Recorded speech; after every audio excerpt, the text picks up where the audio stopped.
इतने कम टाइम में इतना सारा सब कुछ करना है, कैसे सब कुछ रिवाइज करें। देखो, से आगे मत जाओ, कुछ नया ट्राई मत करो। मानो मेरी बात, मैं तो 6 घंटे भी नहीं कह रहा, मैं तो कह रहा हूं आपको 7 से 8 घंटे की नींद रिक्वायर्ड है। क्यों? कई बार ऐसा होता है ना, हम स्ट्रेटेजी तो लगा रहे हैं लेकिन वो सही से काम नहीं कर पा रही है पेपर में। तो ये 15 क्वेश्चन हमें वो बताएंगे। हेलो बच्चों, नमस्कार। तो कैसे हैं आप सब? आज मैं आपके लिए एक बहुत इंपॉर्टेंट टॉपिक लेकर आया हूं बेटा।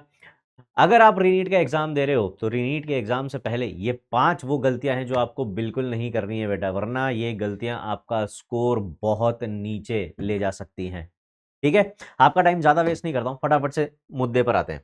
देखो, अभी फिलहाल जो टाइम चल रहा है, आप लोग एकदम भयंकर बिजी होंगे पढ़ाई करने में, बहुत कंफ्यूज भी होंगे कई लोग कि यार अब क्या करें क्या ना करें, इतने कम टाइम में इतना सारा सब कुछ करना है, कैसे सब कुछ रिवाइज करें। तो देखो, कैसे सब कुछ रिवाइज करें उसके लिए तो हम आपको अलग से गाइड कर ही रहे हैं, हमारी सीरीज वगैरह चल ही रही है, लेकिन हाँ, उसके साथ साथ और किन चीजों का आपको ध्यान रखना है, चलिए फटाफट से मैं आपको वो बताता हूं।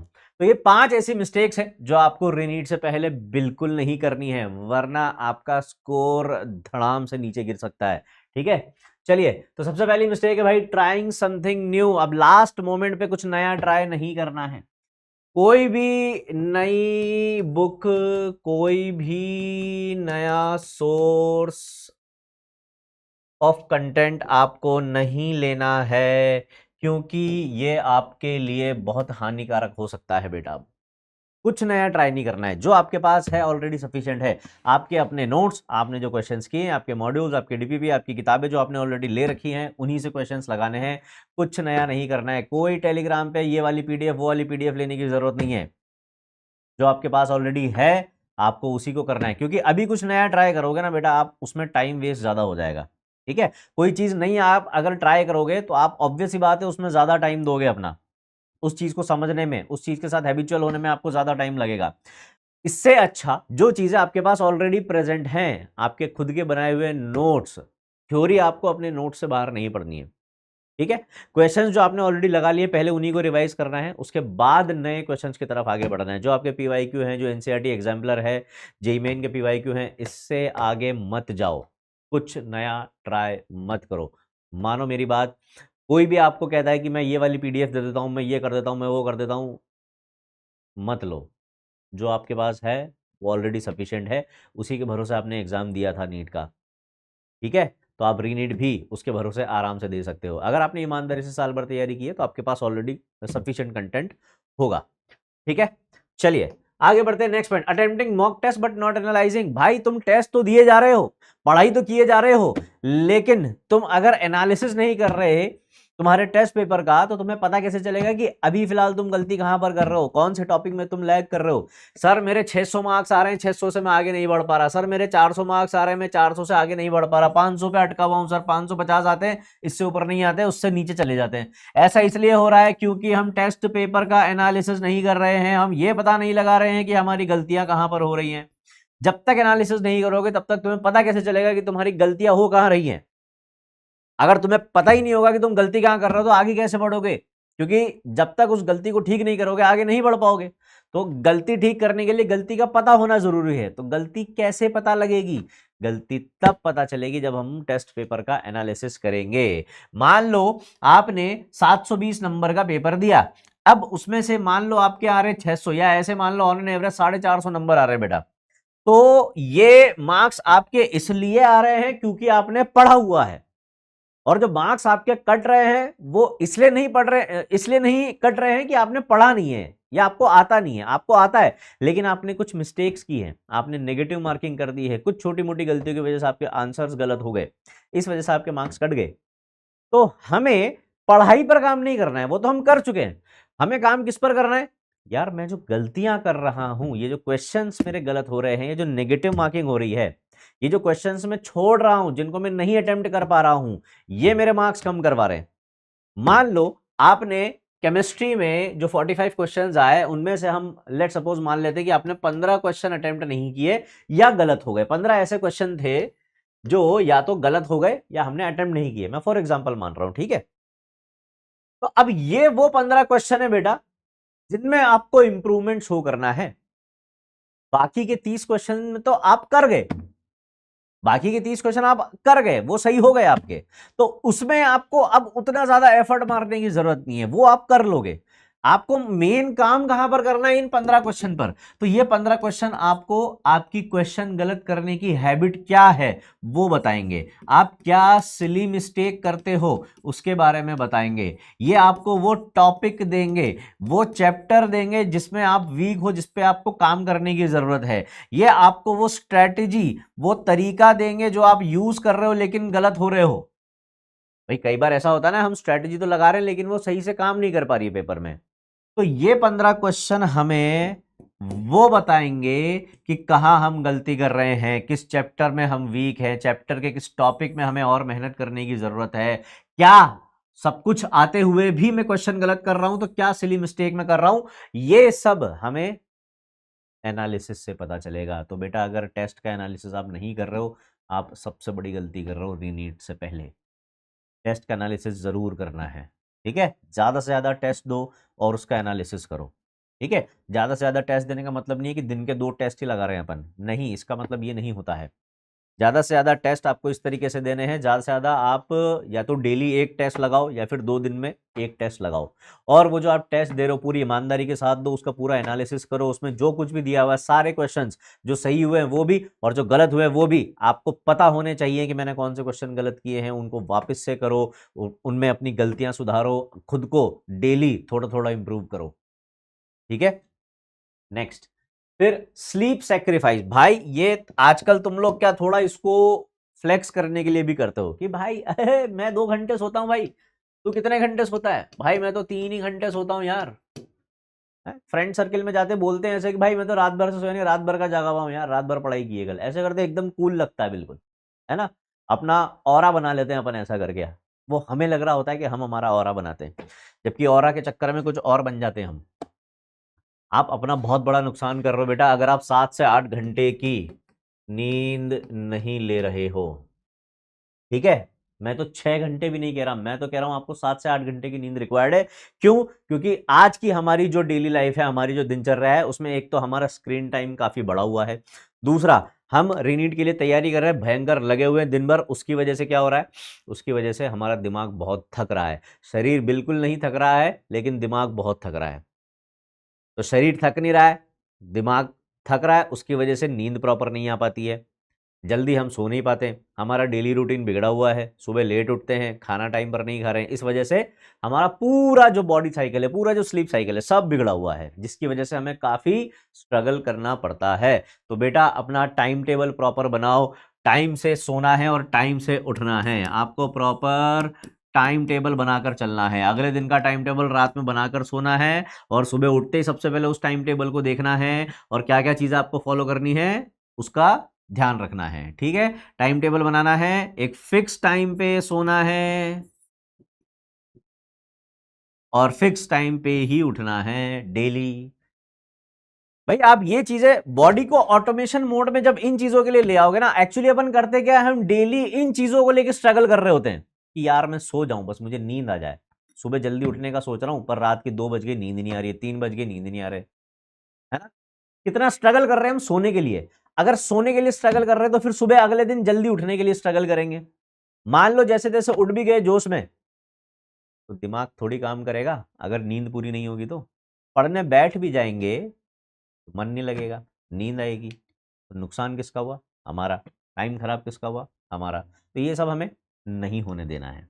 इसके लिए क्या करना है, एक फिक्स टाइम टेबल से चलना है डेली, ठीक है, और कम से कम 7 से 8 घंटे की नींद लेनी है। उसके बाद भले ही तुम कुछ भी करो, के बाद 7 से 8 घंटे की नींद लो, उसके बाद भले ही तुम कुछ भी करो, दिन भर पढ़ाई करो, कोई दिक्कत नहीं है, ठीक है। और इसके साथ साथ एक चीज और, एक हैबिट डाल लेना, थोड़ा बहुत चलना जरूर है भाई, ठीक है। और थोड़ा बहुत नहीं, मेरे हिसाब से तो लॉन्ग वॉक्स जरूरी हैं, आप सुबह और शाम को थोड़ा लॉन्ग वॉक पे निकल जाया करो, आपकी बॉडी आपका माइंड बहुत रिलैक्स होगा। थोड़ी रनिंग कर ली, थोड़ी हल्की फुल्की एक्सरसाइज कर ली, पर एक लॉन्ग वॉक पे जरूर निकल जाना, ठीक है।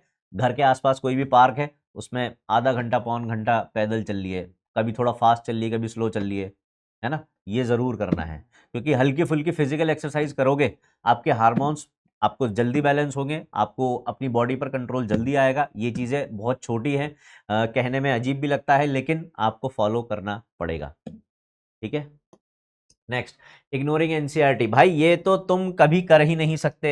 NCERT is the Bible for NEET, आपको ये तो पता ही होगा, ये भगवत गीता है नीट वालों के लिए, है ना। इसको इग्नोर किया तो मतलब तुम ये मान के चलो कि तुम अंडर कॉन्फिडेंट होके जाओगे। लेकिन अगर एनसीईआरटी पढ़ के जाओगे, अगर तुम्हें कॉन्फिडेंट होकर नीट का पेपर देना है तो एनसीईआरटी घोट के पीनी पड़ेगी, और वो भी लाइन बाय लाइन। ये तुम्हें करना ही पड़ेगा बेटा, खास करके केमिस्ट्री के आईओसी और ओसी वाले पार्ट में। पीसी में उतनी ज्यादा इंपॉर्टेंट नहीं हो जाती है ये, पर हां, ऐसा नहीं है कि आप पीसी में कंप्लीट छोड़ जाओ। आप एटलीस्ट एक बार उस चैप्टर की रीडिंग जरूर लगाओ। आपको पता होना चाहिए कि एनसीईआरटी में क्या क्या दिया हुआ है, पर आईओसी और ओसी में तो हर एक लाइन इंपॉर्टेंट है। बायोलॉजी तो भाई निकल के ही इसी से आती है। बायोलॉजी में तो आप कुछ सोच ही नहीं सकते। बायोलॉजी में तो आपको कोई दूसरी बुक ही रिक्वायर्ड नहीं है एनसीईआरटी के अलावा। एनसीईआरटी इज मस्ट, ये तो आपको भी पता है खैर बायोलॉजी का तो। पर हाँ, केमिस्ट्री की बात करें अगर, तो आईओसी और ओसी में बेटा हर एक लाइन इंपॉर्टेंट है। पीसी में सारे कॉन्सेप्ट्स इंपॉर्टेंट हैं। आपको ये पता होना चाहिए पीसी के हर चैप्टर में कि एनसीईआरटी में कहां पर क्या दिया हुआ है, इतना आपको आइडिया होना चाहिए एनसीईआरटी का। ठीक है, एनसीईआरटी इग्नोर कर रहे हो, इसके अलावा कुछ और पीडीएफ पढ़ रहे हो किसी की दी हुई, या कुछ और किताब पढ़ रहे हो, किसी ने सजेस्ट कर दी, कोई सी रील देख ली, उसने बड़े मोटिवेटिंग तरीके में बताया भाई ऐसा नहीं ऐसा कर लो, मैंने ये दिया ऐसा कर लो, सब बकवास है। एनसीईआरटी पढ़ना है, सिर्फ एनसीईआरटी ही पढ़ना है। देखो ईमानदारी की बात करता हूं मैं, साफ बोलता हूं और एकदम कड़क बोलता हूं, माननी पड़ेगी तुम्हें बात। अगर तुम चाहते हो सफल होना बिना किसी डिस्ट्रैक्शन के, ये बात आंख बंद करके फॉलो कर लेना। ठीक है, मतलब आंख बंद करके, मतलब तुम लोग समझ रहे हो ना कैसे। ठीक है, last, wasting time on social media chats and rumours. देखो कई लोगों के दिमाग में ये आएगा कि सर आप तो खुद ही यूट्यूब पे इंस्टाग्राम पे वीडियो डाल के कह रहे हो कि सोशल मीडिया से दूर रहो। सोशल मीडिया से आप दूर रह ही नहीं सकते, पहली बात तो मैं आपको ये बता दूं। आप चाहकर भी सोशल मीडिया से दूर नहीं रह सकते, और आपको रहने की जरूरत भी नहीं है। आपको टाइम वेस्ट नहीं करना है भाई, क्योंकि आपको आपके काम की चीजें भी इसी पर मिलेंगी। आपको टेलीग्राम पर, आपको व्हाट्सएप पर, आपको इंस्टाग्राम पर आपकी काम की चीज मिल सकती है, और सबसे ज्यादा तो यूट्यूब पर। लेकिन वो आप डिसाइड करोगे कि आपके काम की चीज क्या है। मान लो आपको कोई एक जेई मेन के पीवाईक्यू की आपके पास बुक नहीं है, आपको जेई मेन के पीवाईक्यू लगाने किसी चैप्टर के, अब आपको उसकी पीडीएफ चाहिए, आपको टेलीग्राम पे मिल सकती है, आपको व्हाट्सएप पे मिल सकती है किसी के थ्रू। तो अगर आप इनका यूज ही नहीं करोगे तो आप ज्यादा परेशान होगे। आप इनका यूज करो, लेकिन कैसे इनका यूज करना है वो आपके हाथ में है। आप चाहो तो इनको टाइम वेस्ट के लिए दोस्तों के साथ चैटें कर रहे हैं, रात रात भर चैटें ही चल रही हैं, है ना, दोस्तों के साथ और दोस्तनियों के साथ, है ना, वो सबसे ज्यादा टाइम वेस्ट है। वो सबसे ज्यादा बेकार चीज अभी आपके लिए, बिल्कुल नहीं करनी है। ठीक है, और जो फालतू के रूमर्स चल रहे हैं कि भाई रीनीट भी आउट हो गया है, भाई तुम्हें पता ही है कि अगर पेपर आउट भी हो जाएगा या पोस्टपोन भी हो जाएगा तो भी वापस से होगा, पेपर तो होगा ही ना। तुम्हें अगर डॉक्टर बनना है तो नीट तो निकालना पड़ेगा, तो तुम्हें तो पेपर देना ही पड़ेगा ना। अब तुम्हारी तो सेटिंग है नहीं, 10 लाख 20 लाख 30 लाख तुम्हारे पास तो है नहीं, तो तुम्हें तो पढ़ के ही एग्जाम निकालना पड़ेगा ना। तो भाई ये वीडियो सिर्फ तुम्हारे लिए ही है। तुम्हें एग्जाम अगर निकालना है तो पढ़ना पड़ेगा, और उसके लिए तुम्हें इन सभी रूमर से दूर रहना पड़ेगा।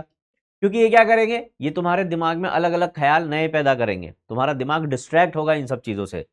दिमाग में तुम पढ़ने बैठ रहे हो और पहले तुम्हारे दिमाग में एक ख्याल आ जाएगा कि यार अगर रीनीट भी आउट हो गया तो क्या करेंगे। तुम्हारे पास कोई ऑप्शन नहीं है। अगर रीनीट आउट हो भी जाता है, ये पेपर भी अगर लीक हो जाता है, तो क्या तुम कुछ उखाड़ पाओगे? क्या जो अभी नीट का पेपर लीक हो गया, क्या तुम कुछ उखाड़ पाए? नहीं, वापस देना पड़ रहा है ना। एक्चुअली अभी फिलहाल हमारे हाथ में है ही नहीं ये चीज। हमारे हाथ में सिर्फ ये है कि मैं पढ़ के बस एग्जाम निकाल लूं, और चाहे कुछ भी कर लो, ये एग्जाम निकाले बिना आप एमबीबीएस नहीं कर पाओगे। तो इन रूमर्स पर ध्यान नहीं देना है। नहीं हुआ है कोई पेपर लीक अब वापस से, नहीं कोई पेपर बट रहा है टेलीग्राम पे, सब फेक है। अगर कोई तुमसे पैसे मांग रहा है, तुम्हें ठगना चाह रहा है, मत दो इन पे ध्यान, पढ़ाई में दिमाग लगाओ। क्योंकि आज नहीं तो कल, कल नहीं तो परसों सिर्फ और सिर्फ यही चीज तुम्हारे काम आएगी। ठीक है, बाकी ज्यादा टाइम इंस्टाग्राम पे, यूट्यूब पे फालतू के वीडियोस देखने में कोई भी टाइम वेस्ट नहीं करना है। आप सोशल मीडिया का यूज कर रहे हो, आप यूट्यूब चला रहे हो, इंस्टाग्राम चला रहे हो, वहां सिर्फ काम की चीज देखो, ठीक है। और मैं तो कहूंगा इंस्टाग्राम को अवॉइड करो। यूट्यूब चला रहे हो, यूट्यूब चलाओ, टेलीग्राम चलाओ, क्योंकि यही दो आपके काम की चीजें हैं। यूट्यूब पे आपको आपके लेक्चर्स मिलेंगे, वन शॉट्स वगैरह, ट्रिक्स वगैरह, ये सब मिलेंगी, सिर्फ वो देखो, उसके अलावा कुछ मत देखो। टेलीग्राम पे आपको आपके काम के मटेरियल वगैरह मिलेंगे, सिर्फ वो देखो, उसके अलावा और कुछ वहां पर सर्च मत करो, कुछ मत डाउनलोड करो वहां से और कुछ भी, ठीक है। इस चीज का बहुत ज्यादा ध्यान रखना है भाई। आपके काम का सबसे ज्यादा तो यूट्यूब ही है भाई, ठीक है। और आपको सबसे ज्यादा डिस्ट्रैक्ट भी यही कर सकता है। लेकिन इसने बहुत से लोगों की जिंदगी बनाई है। बहुत से बच्चे ऐसे हैं जो हमारी फ्री यूट्यूब सीरीज से पढ़ पढ़ के एमबीबीएस में पहुंचे, लेकिन उन्होंने सिर्फ वो वीडियोस देखे अपने पढ़ाई के टाइम पे। वो सिर्फ वो बोलते हैं कि सर हमारे पास इतना डेटा ही नहीं होता था कि हम बाकी सब काम भी कर लें, हम तो जैसे तैसे उधार लेके डेटा आपके वीडियोस देखा करते थे, और फिर इस तरीके से हम जाके एमबीबीएस में पहुंचे, ठीक है। तो इन चीजों का ध्यान रखना है। एक बार फटाफट से आपको क्या करना चाहिए उसकी भी मैं लिस्ट बता देता हूं। ये काम जरूर कर लेना है भाई, ठीक है। रीनीट के एग्जाम से पहले ये काम जरूर कर लेना है। और भाई ये आपके लिए एक चेकलिस्ट है, एक टू डू लिस्ट है जो आपको रीनीट से पहले कंप्लीट करनी है। आपको जब भी रिवीजन करना है बेटा, शॉर्ट नोट से रिवीजन करना है, थ्योरी में ज्यादा टाइम वेस्ट नहीं करना है। आपको एनसीईआरटी लाइन बाय लाइन जरूर करनी है, और खासकर केमिस्ट्री में आईओसी और ओसी की तो लाइन बाय लाइन करनी ही करनी है। और बायोलॉजी तो तुम्हें खुद को पता है कि बायोलॉजी के बिना तो काम ही नहीं चलेगा एनसीईआरटी के बिना, ठीक है। फिर तीसरा, फार्मूला एंड रिएक्शन रिवीजन। आप इनकी अलग से एक चीज पीडीएफ बना के रखो, या अलग से एक आपका शॉर्ट नोट टाइप बना के रखो, जिसमें सारी नेम रिएक्शन अलग हो, सारे इंपॉर्टेंट कंपाउंड्स अलग हो, सारी इनऑर्गेनिक की रिएक्शंस अलग से दे रखी हो, ठीक है। सारे इंपॉर्टेंट कंपाउंड्स और उनकी रिएक्शन अलग से रिवाइज करनी है, ठीक है। Previous mistakes review. अगर आप टेस्ट का एनालिसिस नहीं कर रहे हो, जो आप अभी मॉक टेस्ट दे रहे हो रीनीट से पहले या नीट से पहले, अगर आप वो एनालिसिस नहीं कर रहे हो तो आप बहुत बड़ी गलती कर रहे हो। तो आपको टेस्ट पेपर एनालिसिस जरूर करना, अपनी गलतियों को जरूर पहचानना, उन्हें दूर करने के लिए काम करना है। फिर और अगर आप प्रॉपर स्लीप और हाइड्रेशन नहीं ले रहे हो बेटा, खाने पीने का ध्यान नहीं रख रहे हो, हेल्थ का ध्यान नहीं रख रहे हो, तो आपकी 14 घंटे की मेहनत 6-7 घंटे से ज्यादा की नहीं रह जाएगी। और एक नॉर्मल 6-7 घंटे मेहनत करने वाला भी आपसे काफी आगे निकल जाएगा, क्योंकि आपसे काफी ज्यादा एक्टिव होगा अगर आप अपनी फिटनेस पे ध्यान नहीं दे रहे हो तो ये काम जरूर कर लेना है बेटा। बाकी मेरी तरफ से आप सभी को ऑल द बेस्ट रहेगा। मत दो रूमर्स पे ध्यान, कुछ मत सोचो, आपको सफलता जरूर मिलेगी अगर आपने ईमानदारी से मेहनत की है। तो हो सकता है आपको परेशान होना पड़े, जैसा कि अभी अपन हो रहे हैं। हमने ईमानदारी से ही नीट दिया था, हमने ईमानदारी से ही तैयारी की थी, लेकिन अभी फिलहाल परेशान होना पड़ रहा है। लेकिन बेटा चिंता मत करो, मेहनत जो तुम कर रहे हो ये कभी भी वेस्ट नहीं जाएगी। जिंदगी में कभी ना कभी इस मेहनत का फल तुम्हारे पास जरूर लौट कर आएगा। मेरी तरफ से आप सभी को ऑल द बेस्ट है। अच्छे से पेपर करना, एकदम शांत होके, फोकस होके पेपर करना, और फोड़ कर आना।